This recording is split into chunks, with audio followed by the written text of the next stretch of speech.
You are listening to someone talk about how everything changed in a few weeks.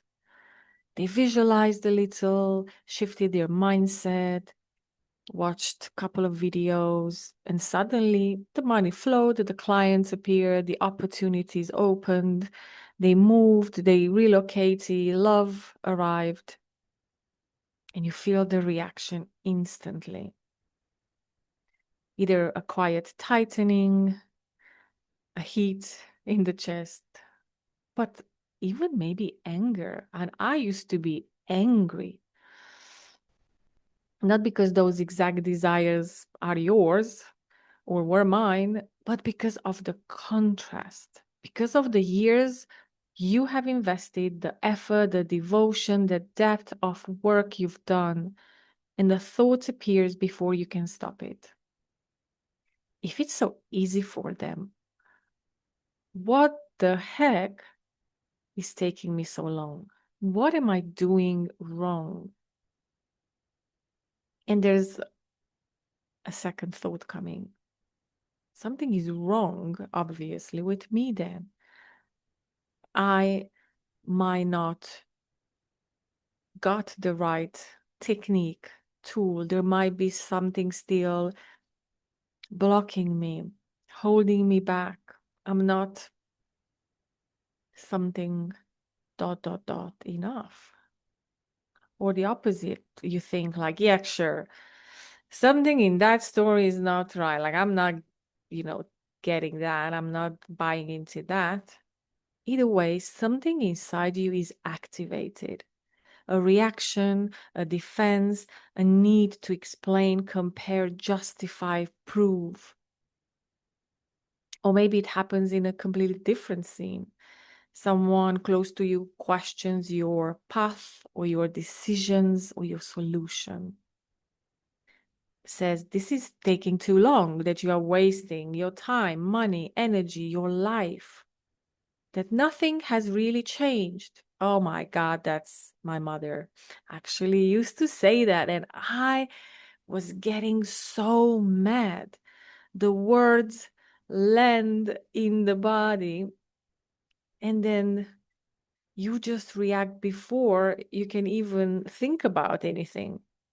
Hurt, anger, the urge to defend yourself, to prove them wrong, to double down and show them that this is working, that you are not delusional, that manifestation is true, that this path will pay off.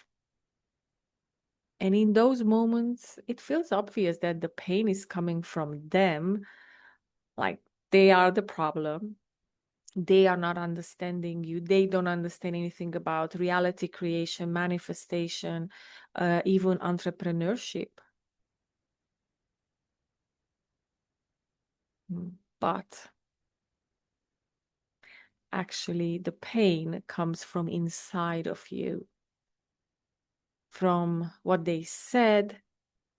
Those words touched something painful in you, or maybe you just saw something.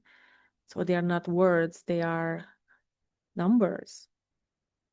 Or you just look at your conditions, your situations, and there's a reaction.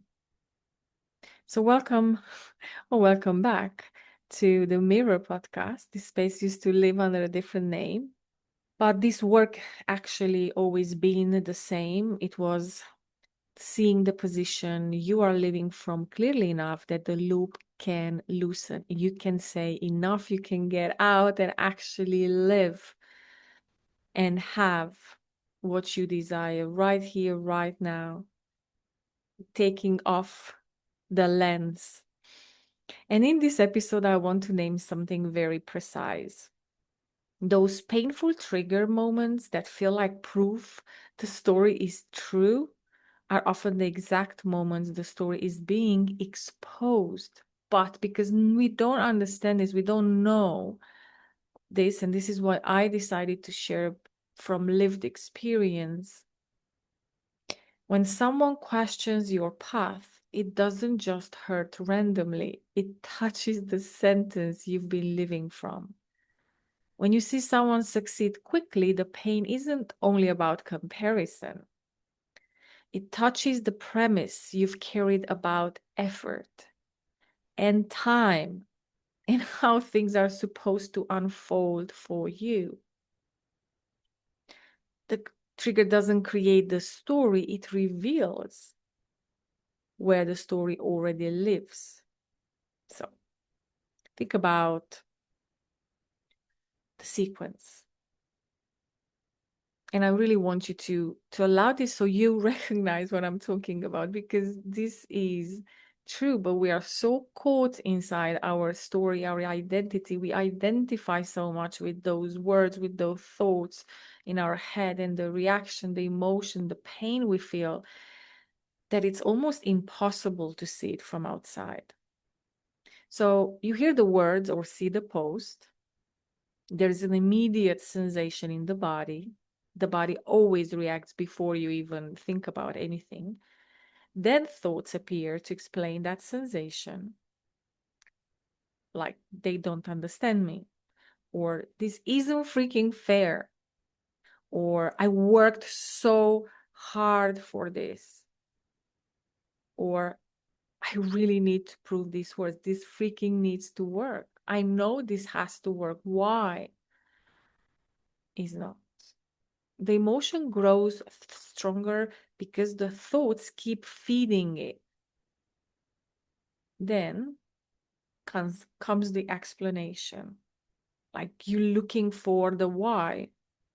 The story about what this moment means about your life, about your progress, about you, about your future, about spirituality, about your purpose, about whatever. And in within seconds, it all feels completely real and personal. And this is me. This is about me. This is who I am. Of course, it feels real. The body reacted, the thoughts interpreted, the emotions confirmed, the mind concluded, so it must be true. But what if that chain is not proving the story, but actually exposing the story? The intensity of the reaction often matches how deeply that sentence is tied to identity. Oh my God, I can talk about this, I think, for 3 more episodes of how much I've been trapped in that loop, this loop that I'm talking about now, of always keep going back to the same conclusion. I might have missed something. So let me go deeper, higher. If the quiet premise has been, I'm the one who has to work harder, longer, heal more, because, whatever, because I'm a light worker, or whatever it was your story, or go through more contrast, then hearing that things came easily for someone else touches that exact place. It's exposing the lie. Now, or if the premise has been, I must prove this path works. There must, this must mean something. This must have a reason why. And it has to be noble, because we spend so much energy and effort on this. Then criticism feels like a direct attack on who you are, not just on what you do. And I've got this oftentimes from the people who are the closest to you, who can actually see through your story. They try to help you, but you feel as if they were attacking your most precious belief. From inside the reaction, it really looks like this is challenging you unfairly because you've given your everything. But seen from a little distance, It can look like life is touching the exact sentence you've been living as reality. That's why it hurts so much. This doesn't make the emotion wrong. The hurt, the anger, the contraction are real experiences in the body.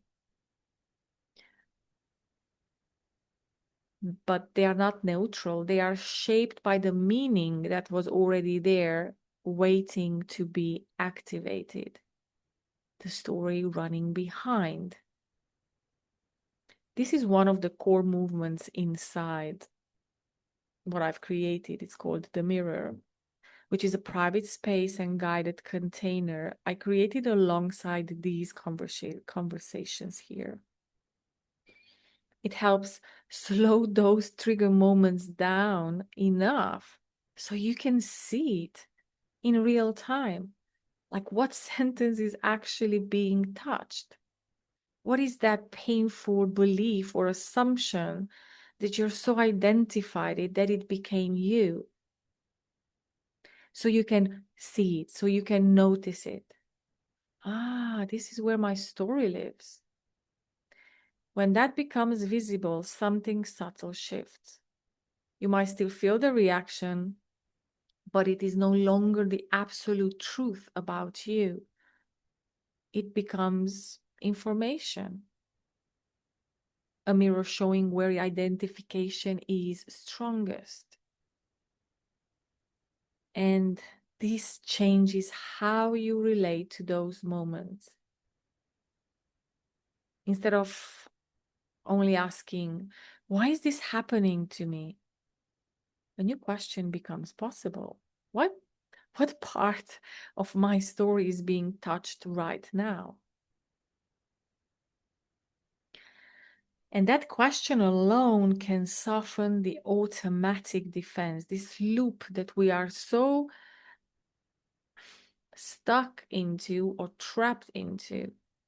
It doesn't mean you suddenly agree with the criticism or stop caring about your desires. It simply means you see that the pain is not only about the external event. It is also about the internal premise that gives that event so much meaning. Many people spend years trying to avoid these triggers or fix their reactions so they finally stop feeling this way. But what if those moments are not interruptions? What if they are the clearest reflections of the position you are living from? They don't just hurt, they reveal exactly where the story still feels like this is me, this is my life. And once you see that, even briefly, something shifts. The reaction may still be there, the thoughts may still speak, but they are no longer the absolute truth about you. They become visible for who you truly are. That is awareness, watching the story, not anymore you, the character, trapped in a story that it's a never ending experience of the same loop. If this resonates, you're warmly invited to listen to the free audio on my page. It's called Why Nothing Changes Even When You Do Everything Right. And it's a gentle reflection that helps you notice the position you've been living from, especially in these trigger moments. And I would love to hear from you. Like, what situations trigger the strongest reaction for you? Like, it's comparison, it is criticism, somebody attacking you, your path, your decisions, it's silence, like nothing is changing, nothing is happening, or promises that didn't deliver. Share in the comments. I always come back and answer personally to each of them. I'm very curious. And send this episode to someone who might recognize themselves in it. And if you want to continue exploring these reflections together, make sure you like subscribe if you haven't, and I'll see you in the next episode of the Mirror Podcast.